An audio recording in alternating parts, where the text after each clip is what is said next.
Sejam todos bem-vindos mais uma vez ao Prop Talks, e hoje a gente está aqui no Rede Show, evento organizado pelo Secov em sua 5ª edição, e comigo sempre, o que não deixa de ser uma coisa muito boa, né? Jota Batista, meu parceiro de sempre aqui para essa conversa, né, Jota? Obrigado, eu te chamo de guru, mas você me trata bem, né? Eu tenho que te tratar bem, né? Parte do que eu ganho tá bem diretamente ligado a você. Boa. Zanotto, um prazer sempre estar contigo aqui e estar nesse super evento. Nós que já frequentamos o Secov, né, não só nos eventos, mas já fizemos um evento muito grande aqui no Secov, que vai ter, né, em breve sua outra edição. E agora, para a gente bater um papo sobre o que a gente gosta muito de falar também, que é analisar o mercado imobiliário e projetar como ele vai ser. Então estamos aqui com duas figuras do Secov que entendem muito, né, sobre os números do mercado e que vão contribuir com a gente aqui. Márcia, muito prazer e bem-vinda aqui ao Prop Talks no Secov. Edson, muito prazer também, bem-vindo. Prazer, muito obrigado. É muito bom estar aqui com vocês. Valeu. Boa. Bom, falar de mercado imobiliário, que a gente estava aquecendo aqui a conversa, né? Falar de mercado imobiliário, o Edson já disse no nosso warm-up aqui que tem muita coisa para a gente falar, né? A gente vai falar de diferentes players, construtores, incorporadores, a gente fala do mercado da transação imobiliária que está na mão das imobiliárias, dos corretores. Mas a principal coisa que eu queria tratar com vocês para iniciar a conversa aqui é: como é que foi esse ano de 2023, Márcia? Você que é a diretora do Secov, hoje está no Grupo Urb. Na tua visão, como é que foi o ano de 23? A gente conseguiu extrair alguma coisa boa de aprendizado e de possibilidade futura para 2023? E depois eu trago isso para você, Edson, na mesma colocação. Eu acho que sim, Gustavo. Eu acho que assim, o ano de 2023, do ponto de vista de investimento, começou um pouco morno, né? Com muita incerteza, a gente um pouco inseguro. Ainda está um pouco com isso, principalmente em função aí de plano diretor, né? Essa mudança altera muito o nosso mercado. Do ponto de vista de imóveis comerciais também começou meio devagar, ninguém sabendo como ia ser o governo, como que ia ser a economia. Mas eu acho que teve um otimismo a partir do meio do ano para cá, né, em matéria de investimento, de compra de terreno, de compra de imóvel, e que é a parte mais que eu faço, né, de investimento. Acho que a parte do mercado consumidor aí, Edson pode falar muito melhor que eu, mas eu acho que veio numa trajetória positiva. Eu acho que é um pouco essa a mensagem, assim. Começou devagar e deu uma acelerada bastante agora no segundo semestre. Boa. Pegando um gancho aí que a Márcia falou, né, realmente aí o ano começou com uma série de incertezas, né, principalmente em relação à revisão do plano diretor, da lei de zoneamento, que impactou muito aí na formatação dos empreendimentos, né. Então, assim, os números indicam esse ano que a gente tem um comportamento peculiar no mercado, né.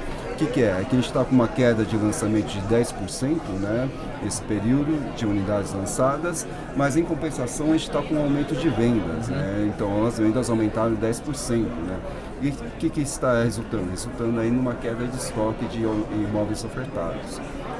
O que não é ruim, tá? Porque assim, a gente teve 2-3 anos muito bons de lançamentos, né? Então assim, a gente tinha bastante oferta de imóveis e esses imóveis estão sendo escoados ao longo desse ano, né? Então assim, eu acho o cenário do mercado muito positivo, né?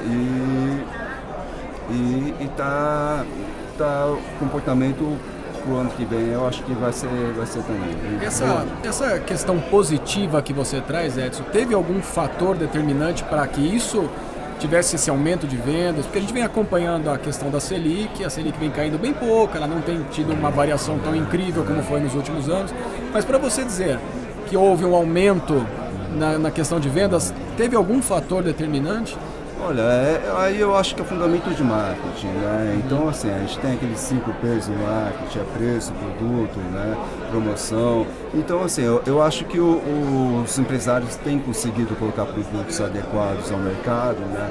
Tem colocado aí produto que realmente é atrativo, né? Tem muita formatação, desde produtos de alto padrão, que tem uma certa característica bem atrativa para o comprador, né? E desde aí aquele imóvel, o primeiro imóvel que o casal que está acabando de casar, né? Compra aí que cabe no bolso do comprador, né? Então, assim, eu acho que o mercado tem se adequado, né? O mercado imobiliário tem essa característica, né? ele sempre busca aí, se adequar aos produtos ao seu consumidor, né? E eu acho que a gente está acertando, né? nesse quesito. Tem um ponto importante que, na verdade, essa demanda reprimida que a gente tem, né, do mercado imobiliário. Verdade. É uma demanda reprimida que, assim, que precisa ser atendida, né? E na medida que a gente teve gargalos, que a gente tem gargalos de aprovação, a gente teve o gargalo da pandemia, gargalo de construção, e a demanda só vem aumentando, a gente não consegue atender, né? Então é um mercado que é pujante. E para investimento também teve esse gargalo, né? Sem dúvida. Muita gente que deixou o dinheiro parado ali, esperando né, o que o mercado sempre fala, vou esperar a melhor oportunidade, né? Mas o investidor está sempre de olho no que está acontecendo com o mercado para saber onde ele aloca o dinheiro dele ali, né? Sem dúvida, mas assim, com uma Selic alta de 13, 14 que a gente estava, muito melhor deixar no banco e não ter dor de cabeça e não se estressar, né? Na medida que você tem, que a gente chegou ali num pico, que você olha para frente e fala, bom, daqui não pode aumentar, só vai descer, por menos que desça, que chega lá nos 10,5, que a gente fique nesse patamar, a gente considerando que a gente vive num país inflacionário, imóvel é sempre um bom investimento, né? Garante. É moeda forte. Sim. Então, eu acho que daí a gente começou a se animar também, né? Perfeito. Eu vejo muito sentimento de que foi um ano positivo, pelo que eu vejo assim, conversando com alguns atores do mercado, né? O corretor de imóveis ali na ponta, que sempre demonstra que a própria profissão do corretor é uma profissão que está sendo reinventada, né? Que está sendo atualizada. Então, os corretores que entenderam esse jogo estão positivamente também enxergando o mercado. E eu acho que quando esse profissional da ponta ele enxerga o mercado mais positivo, ele tende a transparecer isso para um cliente final também, e a gente tem um efeito. O incorporador também. E tem um ponto que eu tenho visto, que eu acho que esse ano ele está evidenciando, é que o mercado imobiliário, a gente fala muito de inovação, de tecnologia, e novos modelos de negócio têm surgido no mercado. Né? Novos formatos às vezes não tão novos, mas pro Brasil às vezes sim. Né? Então eu vejo também que muito investidor de fora olha hoje para o Brasil de uma maneira um pouco diferente. A gente vê alguns fundos comprando prédios inteiros para fazer, né, o multifamily. E isso já aconteceu esse ano também, e acho que vai acontecer cada vez mais. Então eu vejo que esse conjunto de coisas, né, o profissional está mais motivado, está mais otimista, o cliente também vê que a taxa está baixando, também está mais otimista, o incorporador lançando empreendimentos e vê que está escoando, está vendendo, o mercado de luxo crescendo bastante, né, e trazendo muito valor também. Acho que a soma disso mostra que foi um ano, por mais que eu acho que tinha uma dúvida no início, né, um governo novo, o que vai acontecer, e acho que a gente conseguiu passar, na minha percepção, meio que vencido, assim, esse medo, né, de início de ano, né? Eu acho que foi bem colocado aí, né? Eu acho que o corretor aí, ele tem que estar sempre atualizado, né? Mesmo porque, assim, o comprador também está sendo atualizado, né? Então, às vezes, o comprador vai na região, sabe mais do que o corretor de preço de metro quadrado, sabe o produto que é ofertado, né? Então, assim, o corretor tem que estar atualizado com as novas tecnologias, né? Eu acho que esses eventos do Secov é importante para isso, né?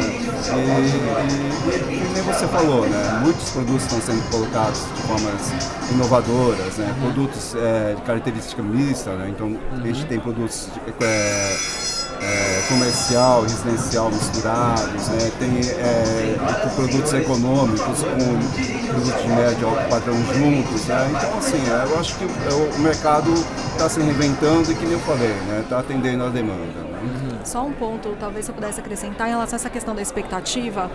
No final das contas, a gente tem um ditado no escritório que é a velhinha de Taubaté, né? A gente tem que acreditar no Brasil. Porque assim, entra governo, sai governo, as expectativas mudam, mas as pessoas continuam vivendo.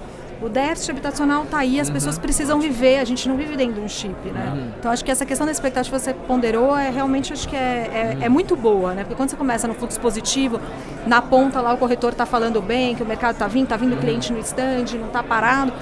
Isso tudo vem numa avalanche mais, numa narrativa legal, né? E aliado a essa questão aí de mudança de modelo, né, de acesso à propriedade, né, que eu acho que nós, investidores e incorporadores, a gente é muito focado na questão do desenvolvimento para vender, né? Sempre foi isso, né? A gente nunca pensou em operar. E aí eu acho que com esse modelo de acesso, né, em contraponto ao modelo de propriedade, a gente tem que se tornar um pouco também administrador, né? A gente tem que prover serviço, a gente tem que entender o que o cliente precisa para resolver a vida dele.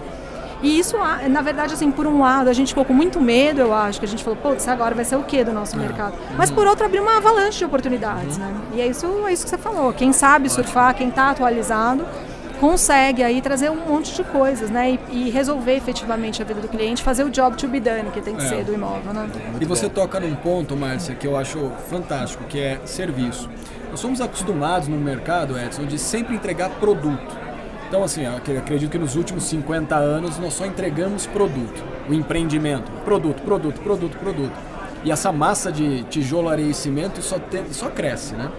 Mas hoje, na visão dos incorporadores e construtores, eles, além de pensar o produto, eles estão pensando como aquele produto tem serviços agregados que gerem valor para uma comunidade. Que aí é um passo que a gente vai dar para frente, né? Não é só entregar uma torre de edifício ou um horizontal, mas é entregar qual a quantidade e a qualidade de serviço agregada no produto que torna ele um objeto de desejo. Nosso mercado não é de desejo. Não, exatamente. É um produto aí que tem que ser pensado, né? Um produto que você vai fazer um compromisso a longo prazo, né? Então, assim, você não compra um imóvel por impulso, né? Então, realmente, aí são coisas que hoje em dia o empreendedor pensa, né? Então, assim, temos formatações que a gente já coloca o Wi-Fi, já coloca uma série de fazenda solar, né? Pontos para carros elétricos, né? Então, assim, eu acho que o empreendedor tem que estar sempre de olho nessas tendências, né? E que nem você falou, por exemplo, abre ali um espaço para fazer um home office, né? Então, eu acho que o empreendimento também vai ter essa característica de dividir os espaços, de fornecer mais serviços aí para os usuários. E né? quando a gente pega as análises que o Secov faz referente ao mercado primário, a gente consegue destacar algum dado, algum ponto que valoriza cada vez mais a absorção de produto? A gente tem algum dado que justifica essa avalanche do comprador querendo cada vez mais comprar? Olha, assim, o produto que a gente mais vende são os econômicos, né? Porque a base de comprador, né, nessa faixa é maior, evidentemente, né? Mas o produto também que atrai muito são empreendimentos perto de linha de metrô, né, de transporte, né? Porque a gente sabe que a mobilidade na cidade é um fator crítico, né? Então, assim, as pessoas procuram realmente imóveis perto de metrô e perto de linhas de ônibus, onde ela possa chegar próximo do trabalho aí em um tempo razoável, né? A gente começa uma discussão aí, e até do ponto de vista do investidor, baseado no que o Edson acaba de falar, a gente começa uma discussão não mais de mercado imobiliário por mercado imobiliário, mas de mobilidade e outros temas que estão indiretamente ligados ao imobiliário, que é o que o investidor olha. Ele quer ver um produto onde ele sabe que ele vai ter uma ocupação ali, se não 100%, o máximo que puder dentro daquele produto, mas que a pessoa que ocupar ali pode se deslocar muito facilmente, tem todas as ofertas de comércio e serviço próxima. É bem por esse lado, né, Márcia? Eu acho que sim, né? Eu acho que isso hoje assim é impensável você lançar uma coisa sem pensar nesses features, né? Mas eu acho que a gente ainda aqui, nós brasileiros, e falando um pouco da minha culpa, eu acho que a gente está um pouco atrasado, né? Assim, em matéria de prestação, de resolver a vida do cliente. Se a gente for pensar em exemplos que a gente tem fora, a Tishman tem uma torre, por exemplo, eu sempre cito esse exemplo porque é uma coisa que me dói como mãe. É uma torre pensada em famílias com com crianças pequenas.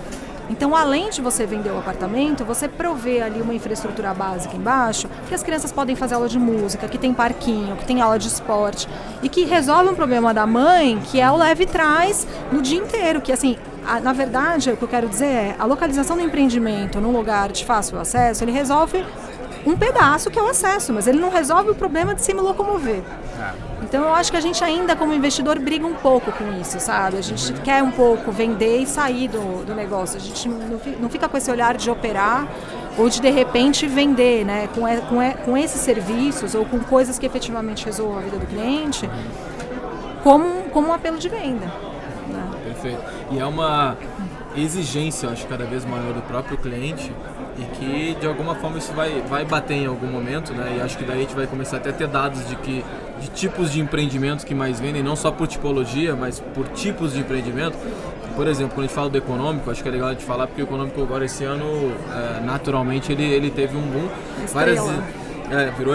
Várias empresas agora estão criando de novo, né? Criando suas linhas de econômico, né? Agora acho que a Tecnisa criou de novo o Tec. Deu um outro nome novamente criou a sua linha, né? E criou outro nome. Enfim, outras incorporadoras estão fazendo isso, surgindo para isso.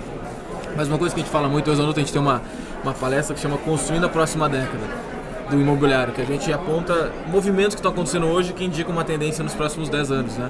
E um deles é que eu gosto muito de cunhar termos, né? A gente fala que o mercado econômico, né? Ele tá cada vez mais exigente, né? A gente fala que... Minha Casa Minha Vida turbinado. Turbinado, Minha Casa Turbinado. Tá dando lembrado da palavra, turbinado. Porque o próprio cliente, quando ele tá... Hoje, né, a internet permitiu que todos nós tenhamos uma vida relativamente parecida. Gostos parecidos, né? O mesmo cliente que está lá olhando uma bolsa cara, ele pode ser um cara que tem muito dinheiro para comprar ou que não tem, mas ele está almejando aquilo ali. E eu acho que o econômico também, que antes era só uma compra de um apartamento de 40 metros quadrados para a família por necessidade, vendia parcela, hoje este cliente também está pensando o seguinte: por que não tem um rooftop no meu prédio com infraestrutura? Por que eu não tenho um mercadinho no meu prédio? Por que eu não tenho daqui a pouco um serviço diferente?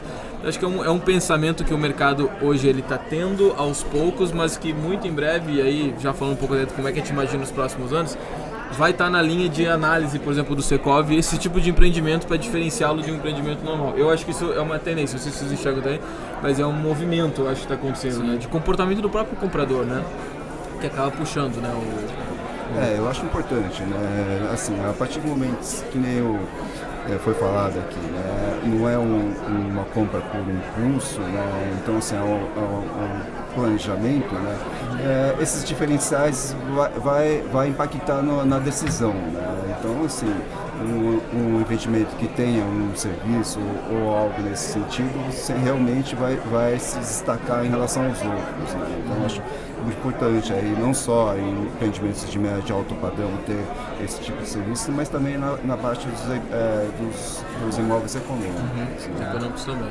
Boa. E qual a parcela hoje que a gente vê do que foi feito esse ano, de crescimento dos lançamentos e vendas dos imóveis econômicos frente ao que a gente tinha antes, por exemplo? Dá para entender a dimensão da mudança, né, e que virou estrela realmente, né? Assim, o mercado é dividido mais ou menos 50% de médio e alto padrão e 50% de econômico, né? Acontece assim, que nesse ano o econômico teve um desempenho um pouco menor, tá? Porque por conta aí de ajuste de preço aí do Minha Casa Minha Vida, né? Então teve um período aí de adequação desse ajuste, né? Aliado aí ao que a gente já falou, aí a revisão do plano diretor e da lei do saneamento, né? Então, assim, a gente acredita que no ano que vem realmente o econômico vai dar uma destacada em relação ao mercado, né? Ele caiu um pouquinho assim, em termos de lançamento, mas em vendas ele continua muito bem. Né? Marcelo, para compor, né, a gente olhar para 24, para compor uma carteira para o investidor, né? O que se interessa mais o investidor na hora que ele monta a sua carteira para sair ofertando para o mercado? O que ele está olhando? O que ele está buscando? Como assim, matéria de tipologia? Isso, tipo de imóvel, tipo né? de imóvel. Residencial. Sempre. Sempre residencial.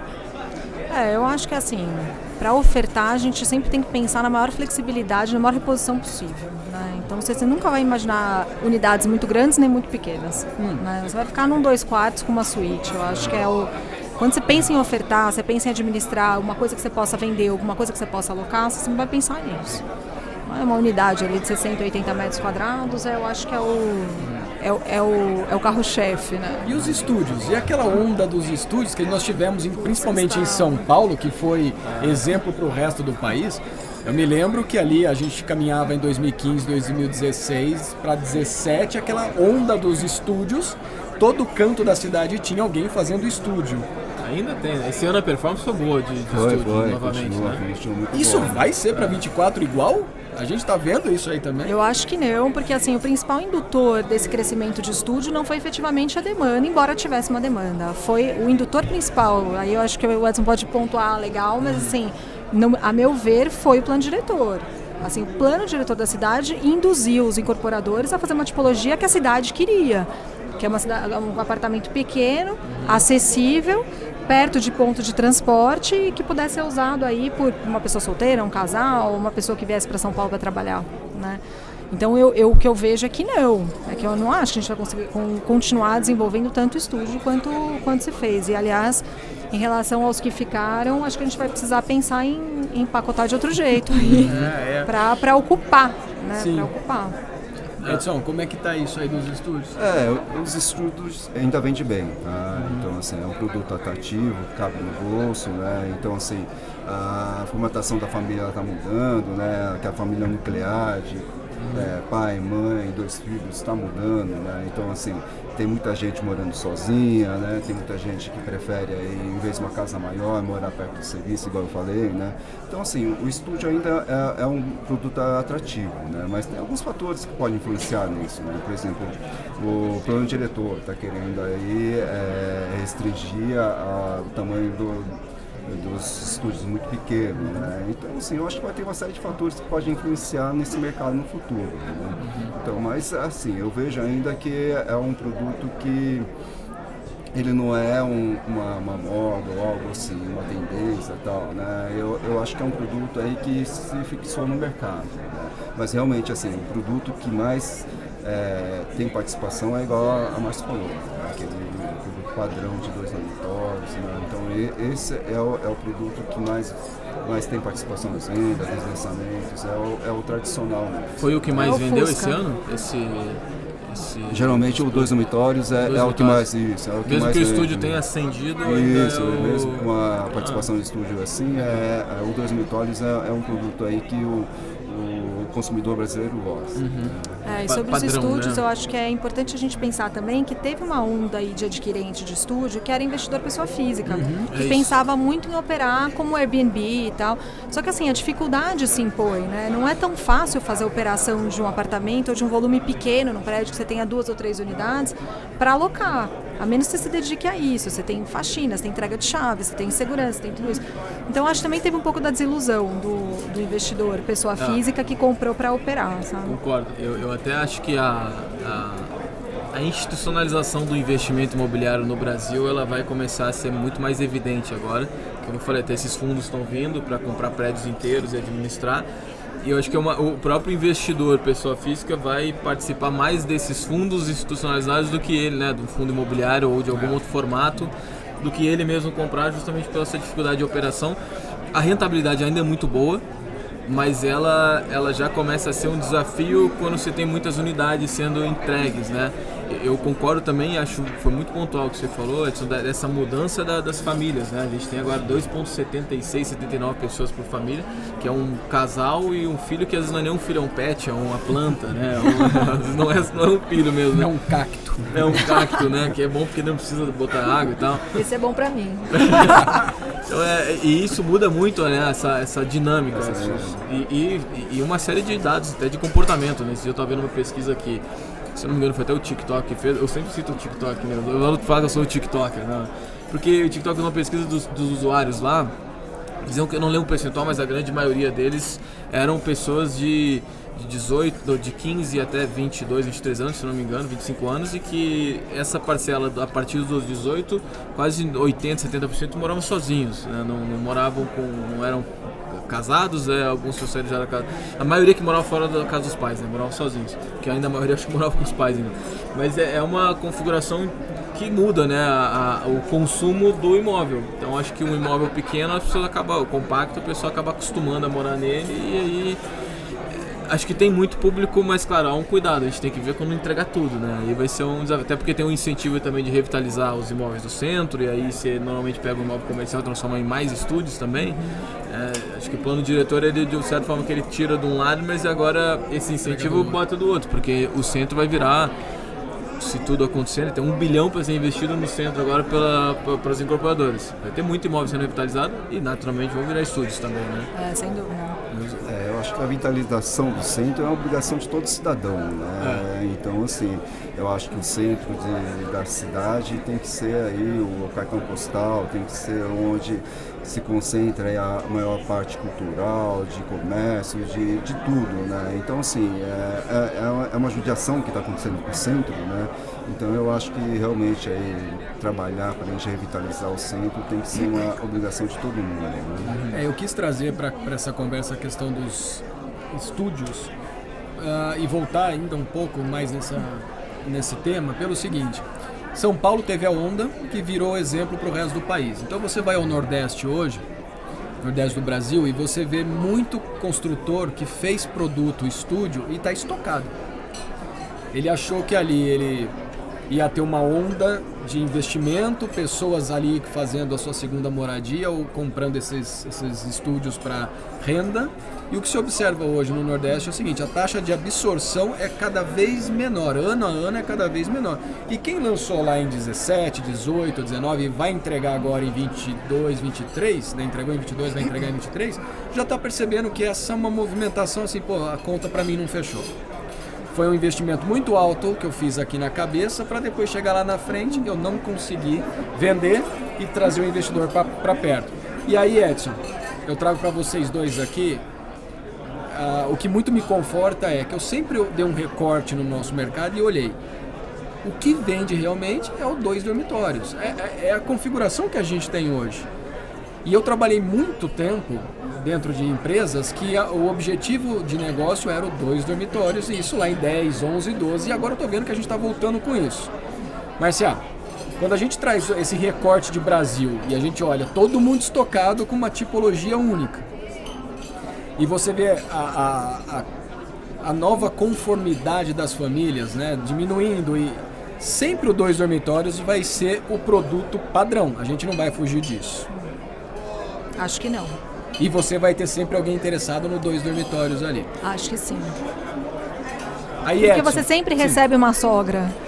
Pois bem, esse quarto a mais, ele pode ser transformado em qualquer coisa, né? Exato. Qualquer coisa. E para fins de rentabilizar um produto como esse, qual que é o obstáculo que a gente enxerga? Porque ficou na cabeça do investidor assim, eu preciso comprar plantas, estúdio compacto e tal. Mas quando eu estou ofertando para ele esses 2 dormitórios, existe algum pênalti, algum obstáculo maior para o processo de venda disso? Para alocação? Acho que não, Gustavo. Não vejo isso. Eu acho que assim, teve o apelo da compra para alocação do estúdio com uma coisa que é, em tese, de fácil manutenção, de fácil giro. Mas de verdade, não é. Porque o que um quarto a mais vai fazer em matéria de serviços, né, de operacionalização do negócio para alocação a mais? Acho que não, eu acho que é ao contrário. Mas o ponto é sempre esse, assim, você precisa ter uma massa crítica num lugar só, né? Então, para você conseguir girar, para você conseguir alugar, para você conseguir fazer tudo, você precisa, não dá para ter um apartamento ou 2, você precisa ter metade de um prédio, um terço de um prédio, né? Então acho que talvez o pênalti seja mais por aí, porque talvez você tenha mais dificuldade de comprar muitas unidades de uma tipologia que vende muito no varejo do que comprar o estúdio que está lá parado, entendeu? Daí você tem que pagar mais pelo preço do metro quadrado e talvez a rentabilidade não feche a conta. Então acho que talvez seja isso mais do que efetivamente o produto, sabe? É porque ele é muito bom. Eu aprendi recentemente, Edson, a investir.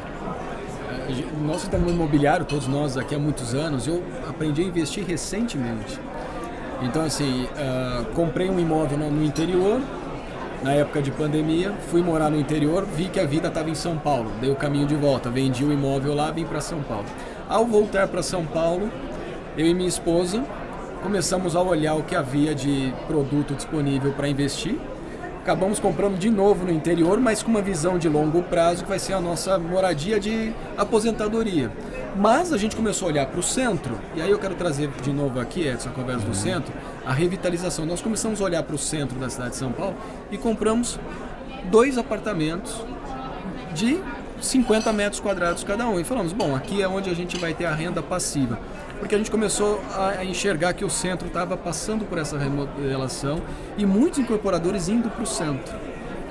Então, quando eu começo a olhar para investimento, começo a fazer análise de localização, e eu enxergo que o centro, para mim, é uma ponta importante nesse processo, eu começo a ver, Edson, o seguinte: será que o incorporador aprendeu a fazer produto? Nós chegamos em 2023 com eles aprendendo realmente a fazer produto? Que nem eu falei, né? Assim, os incorporadores sempre estão de olho aí nas tendências, né? O que vinga, o que vende mesmo, o que não vende, não tem uma performance tão boa, né? É claro que sim, na vida do incorporador, de 10 empreendimentos, um ele vai errar, né? Tá? Faz parte do negócio, faz parte aí do business, né? Então, assim, fatalmente, nem todo empreendimento vai ser tão rentável quanto outros, né?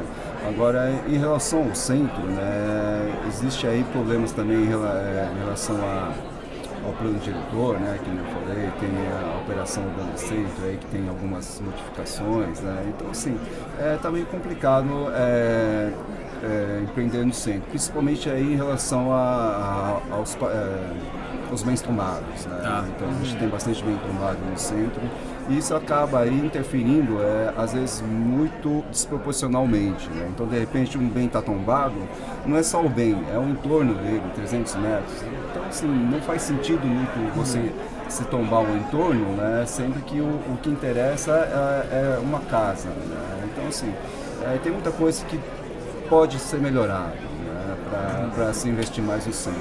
Muito bom. Então, assim, eu acho que o Secov está trabalhando para ajudar a prefeitura nesse sentido de revitalização, né, com propostas aí, né. Então, eu acho que a tendência realmente ao longo prazo, a gente voltar a ter uma atividade imobiliária melhor ali no centro. Muito bom, ótimo. Pegando até esse gancho que a gente estava falando de investimento no estúdio ou nos 2 dormitórios, acho que o problema é que o estúdio, naturalmente, ele é algo mais temporário, né? E a gente estava investindo e construindo estúdios para as pessoas morarem. Sim. E eu acho que dificilmente as pessoas, ao longo da jornada inteira da vida delas, vão querer morar em estúdios. Então, eu moro num estúdio hoje e me adaptei super bem, mas eu sei que é muito temporário. E as cidades, elas absorveram o estúdio também construindo sem olhar quem temporariamente moraria lá ou se ela tinha uma vocação turística e tudo mais. Acho que esse é o maior desafio, construir tanto pensando que várias pessoas vão usar por dias ou por semanas, por mais que também eu entenda que está mudando o perfil das pessoas. As pessoas querem mais flexibilidade de alocação, quer morar aqui rapidinho, depois morar ali, tem, né, os nômades estão... Mas não sei se isso é massa ainda, né? Então acho que esse é o problema. E tem um intermediário aí que se fala muito pouco, que é o 1 dormitório. Que a gente tem o 2 dormitórios e tá falando só do estúdio, que é o tudo aberto, né? Mas e o 1 dormitório, que eu acho que é uma planta muito boa para quem ali tá começando a vida... Porque tu tem ainda o quarto fechado, tu tem um pouquinho de espaço. Esse é para mim um imóvel que às vezes até parece que ele morreu, porque a gente fala muito pouco Exato. desse imóvel, dessa tipologia, né? Não se vê muito, e que eu acho que ela tem muito sucesso, inclusive de venda e de rentabilidade. Porque o estúdio todo mundo olha pela rentabilidade, né? Ele rende mais porque tu consegue alugar temporário. É por isso que ele rende mais, é por isso que o 2 dormitórios às vezes parece que ele não é tão sexy. Porque o 2 dormitórios rende um aluguel normal que é 0,4, 0,6, por aí. O estúdio pode render mais de 1%, mas é porque ele é uma atividade temporária. É quase um hotel. Exato. Né? E aí vem a administração, que a administração é difícil de fazer, justamente por essa atividade temporária. Então acho que esses são os desafios, né? Eu apostaria num dormitório, inclusive. Eu tô aqui eu acho o dormitório legal, mas eu apostei no dormitório, porque eu acho que eu consigo alugar melhor para quem quer morar e também consigo alugar o temporário, de certa forma. Tá, mas né? vamos escutá-los, né? O que eles pensam sobre isso? Não, então é a minha opinião. A tua opinião. Eu de investidor imobiliário. Pois bem, mas eu quero ouvir os dois aqui. O que eles enxergam nisso? Porque você trouxe um ponto bem sensível do mercado, que esqueceu uma parte dele ali, né? Porque é mais barato fazer estúdio, né? Que fazer um dormitório. Então... É que eu acho que o que manda, no lugar onde você pode fazer um dormitório, você pode fazer 2. Exatamente, óbvio. Então, é isso. por que você vai fazer 1? Concordo. Se você tem mais liquidez no 2. Entendeu? Realmente, um produto Concordo. fica esquecido, mas assim, do ponto de vista de investimento, não cogitaria. Você fala, vamos fazer 1. Né? Perfeito. Com o espaço de um dormitório, um dormitório vai dar aqui 40 metros quadrados, 45 metros quadrados, um bom dormitório, 2 estúdios de 20. Ou isso. Né? Que vai rentabilizar. Eu acho que nessa parte do temporário, eu acho que Eu acho que está certo, né? Por exemplo, assim, a gente vai passar por fases na vida, né? A pessoa mais jovem procura o estúdio porque está começando, está morando sozinha, né? Então, assim, não precisa de tanto espaço aí, porque ela vai ficar mais tempo fora de casa que dentro de casa, né? Então, hoje tem bastante serviço que cozinhar, muita gente já não cozinha, pede iFood, né, come fora, né?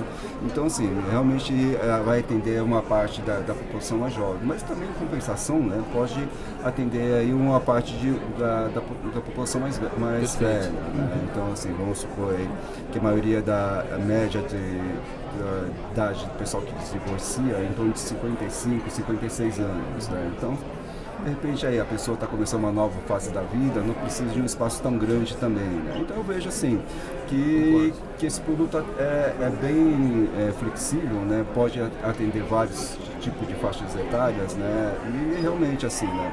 Pode ser uma transição, também a pessoa pode optar, falar assim, olha, estou bem aqui nesse estúdio, né? Já estou estabelecido, ficar nesse tipo de imóvel. Aliás, aí entra os serviços, né? Que a gente falou também, isso, né? É uma excelente saída para esses estúdios aí que às vezes estão. É fazer um tipo senior living, né? Que não seja uma casa de repouso, com cuidados médicos, mas que seja ali que você cria uma massa crítica de pessoas da mesma faixa etária, que de repente você possa prover algum serviço, pode criar um ambiente aí, né? Uma densidade de gente que tem o mesmo interesse. Eu sei que a gente passou aqui vários aspectos, vários temas, mas eu queria jogar nossa conversa para 2024 agora. Legal. A gente está indo para a reta final aqui dessa conversa, mas a gente não pode esquecer que assim, passou 23, nós trouxemos vários panoramas aqui, várias ideias de produto, da confiança do consumidor que volta, porque a gente já entendeu. Não é o cenário que foi pintado das últimas eleições não é tudo aquilo que se falou. A gente vê que existe sim oportunidades e chances de fazer mais e melhor. Mas primeiro aqui para o Edson. Edson, vamos dar um recorte. Saímos de 2023, virou ano, estamos em 24. O Secov já levantou algum dado, o Secov já levantou algum ponto que mostra um caminho que a gente pode seguir para 2024 e depois, Márcia, para investimento. Você enxerga alguma coisa lá em 24? Que eu falei, né? Em 2023 a gente vai fechar aí em torno aí de uma certa queda no lançamento, né? A gente vai estar em torno aí de 75 mil unidades lançadas no ano. 75 tá? mil. Isso, que é um bom número, tá? Sim. Que antigamente a gente tinha em torno de 30 mil, 35 mil unidades lançadas, né? E por que esse número de 75 mil? Porque os econômicos entraram no mercado aí com uma grande participação, Sim. né? Tá? E em termos de vendas, a gente vai ter crescimento, tá? Que nem eu falei, né? Então a gente está pensando em um pouco mais aí de vendas do que de lançamento, tá? Que nem eu falei, é um cenário peculiar, né? Que a gente vai ter mais vendas do que lançamentos, né? Então a gente vai ter uma certa redução de estoque. Então, assim, eu acho que é um cenário positivo e que tende a repetir em 2024. Eu acho que se esse cenário se repetir em 2024, vai ser muito bom para o mercado imobiliário. É claro que tem fatores que vão influenciar, né? Então, taxa de juros, inflação, plano diretor, né? De repente, aí aprovar no plano diretor que restringe muito a atuação do mercado imobiliário, vai ser impactar negativamente para a gente, né? Então, assim, mas continuando tudo do jeito que está, né? Eu acho que um cenário de estabilidade em relação a esse ano é muito bom, porque a gente está num ponto bom do mercado, né? E nós vamos estar com uma faixa de venda no econômico cada vez melhor. Eu acho que, apesar dessa estabilidade, o econômico ano que vem vai ter uma participação maior, né? Devido à realocação do preço dos produtos daí do programa, né? Então, assim, se tudo ajudar aí, o mercado econômico tende... Vamos torcer para isso, né? E Márcia? Eu acho assim, do ponto de vista de compra de terreno, né, de investimento, assim, um pouco oportunidade quem fez, né? Porque os proprietários estavam querendo vender porque pensavam, vou pegar esse dinheiro, colocar em 12% ao ano e tô feliz. E a gente parcela e a gente acaba pagando num horizonte de tempo bom. Então, muita gente fez aquisição de terreno, mas está segurando ali com o dedo no gatilho para ver o que vai dar o plano diretor para poder começar a aprovação. Eu acho que é esse o déficit aí que a gente viu de lançamento nesse ano, o pessoal segurando. Exatamente. Então, ano que vem, o que eu acho que vai ter muita aprovação, né? Hoje você chega na prefeitura, no departamento de baixa renda não parou. Então, acho que realmente vai aumentar essa faixa porque baixa renda continuou. Agora, média e alta, o pessoal segurou. Então vai aprovar ano que vem, para lançar de repente no fim do ano, com quem conseguir, porque vai estar cheio o departamento. E aí deve soltar um pouco mais, acho mais para 25, assim, efetivamente, de venda de médio e alto. Né? Boa. De certa forma, um mercado mais maduro e equilibrado, né? Se a gente for ver o mercado imobiliário nos últimos anos, né? Atravessou bem a pandemia, assim, né? Esse momento durante e pós, né? O mercado imobiliário sofreu muito antes da pandemia, né? Em 2016, mais ou menos, quando teve aquela crise política no Brasil, impeachment e tudo, né? O mercado sofreu muito. Antes dos distratos também, já isso, né? Combinou tudo aí, teve uma conjunção de coisas aí muito negativa para o mercado, né? Mas aí a partir de 2018 o mercado começa a se recuperar bem, né? Então assim, desde 2018 até hoje a gente está com uma boa performance. Né? Foi um dos mercados que até melhor passou, digamos assim, esse evento de pandemia, né? Mas claro, teve o o que ajudou a pandemia é que a construção civil não parou, né? Então assim, isso ajudou muito no nosso mercado, né? E também teve aquela ressignificação das casas, né? Então assim, as pessoas ficaram mais tempo em casa, né? Então assim, teve uma ressignificação e o mercado aí realmente teve uma boa atuação, tanto na parte da vendas como na parte de lançamento desse período. Taxa de juros, né? É verdade, tudo acontece, é verdade, a pandemia, novos hábitos, vacância ou não vacância, mas o que manda é a taxa de juros. Né? Não, e a gente fechou, assim, eu posso estar um pouco enganado, mas nós vínhamos, como o Edson bem colocou, passamos mal 16, 17, 18 tivemos a retomada, 19 nós tivemos um aquecimento gigante, pandemia.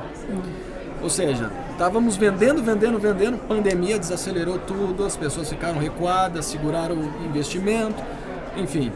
Aí quando passa os 2 anos de pandemia, vem 22. Aí é aquele desespero de todo mundo por comprar, que é o que a Márcia falou, a gente vai ver esse reflexo lá em 24, 25, né, Márcia? O pessoal que ficou para trás aqui vai aparecer lá na frente. Verdade. E eu acho que as empresas também, o que você pontuou bem, teve uma, assim, o mercado está maduro porque também teve uma ceifada, né? De quem ficou pelo caminho, né? Quem conseguiu surfar essas ondas turbulentas aí ficou. Muito bom. Na pandemia até não só, eu acho que ele caiu, ele ficou parado por alguns meses e depois a galera entendeu que precisava comprar uma casa num terreno no interior e aumentar e aí a gente teve o boom do mercado de luxo também, o pessoal começou a... Daí quando passou a pandemia veio aquela culpa de agora eu tenho que gastar porque eu sobrevivi a isso daí, né? Que foi o movimento do luxo principalmente. O mercado de certa forma ele foi não só se manter, mas ele foi buscando novos formatos de crescer ao longo desses últimos meses. Foi interessante. Quando o mercado contrai, né, a gente queria aquele efeito que os economistas chamam de efeito elástico, né? Então quando ele contrai, quando ele volta, ele tem a tendência de voltar no patamar mais alto, isso aí. Depois ele vai se adequando, né, aos níveis mais normais. Né? Muito cíclico, né? Traiu, o elástico vai até o limite e depois volta. Ele volta. Isso acontece no mercado imobiliário, acontece com o PIB, né, e em vários outros mercados. Né? Boa. Mas você acha que a gente está no elástico voltando ou ele está ainda expandindo? Eu acho que ele está entrando numa normalidade agora, né? Que nem eu falei, né? Nessa normalidade de 2024 vai ser bom no mercado. Muito bom. Boa. Lotinha, mais uma, né? Uma aula agora aqui. Entender um pouco de visão futura faz todo sentido. Eu adoraria ficar mais umas 3 horas aqui aprendendo com eles aqui, ouvindo os dados e informações. Não, mas foi muito bom. Márcia, obrigado por ter aceitado o convite de estar aqui com a gente. Edson também, obrigado por estar aqui com a gente. E essa conversa a gente continua em outro momento e em outras oportunidades. Eu vou falar, em 2024, quando a gente for lançar a nova temporada do Prop Talks, a gente faz um convite para vocês para ir lá na nossa casa daí falar conosco lá, que daí a gente aí em 2024 a gente fala sobre o que está acontecendo no ano. Daí. Apura se aconteceu. Exatamente, pega tudo que a gente falou aqui e se a gente ver que não está acontecendo, a gente não faz daí. Mas com certeza vai estar acontecendo, com certeza. Gente, obrigado. Valeu Obrigada, mesmo. gente. Obrigado, pessoal. Valeu.